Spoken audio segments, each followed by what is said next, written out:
బలంగా ఉన్నంతసేపు ప్రతి ఒక్కళ్ళు తోడొస్తారు.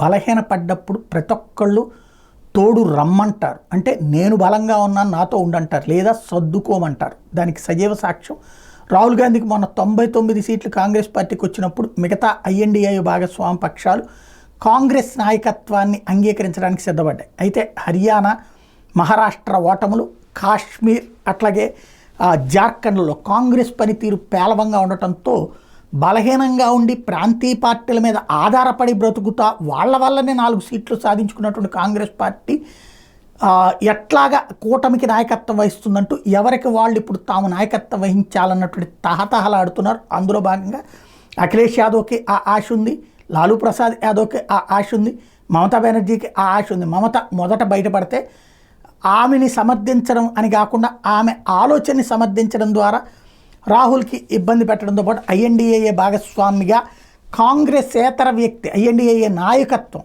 కాంగ్రెసేతర వ్యక్తికి కావాలన్నటువంటి కోణాన్ని అఖిలేష్ మద్దతు పలికితే, ఇప్పుడు తాజాగా ఎవరైతే తేజస్వి యాదవ్ లాలూ ప్రసాద్ కొడుకు కూడా అదే విధమైన స్టేట్మెంట్ ఇవ్వడం ద్వారా, కాకపోతే ఏకాభిప్రాయంతోనే అనే పదం చెప్పి తాము ఏకాభిప్రాయం అంటే ఏంటి, కాంగ్రెస్ పార్టీనా లేకపోతే బయట వాళ్ళు అన్నటువంటి కాన్సెప్ట్కి క్రమంగా నాయకత్వం లైక్ ఇప్పుడు ఆమ్ ఆద్మీ పార్టీ కేజ్రీవాల్, మమతా బెనర్జీనో లేకపోతే కనుక ఈ లాలూ ప్రసాద్ యాదవ్ ఇట్లాగా వీళ్ళు ఎవరన్నా తీసుకోవాలని చూస్తున్నారు. ఏం జరుగుతుందో చూడాలి.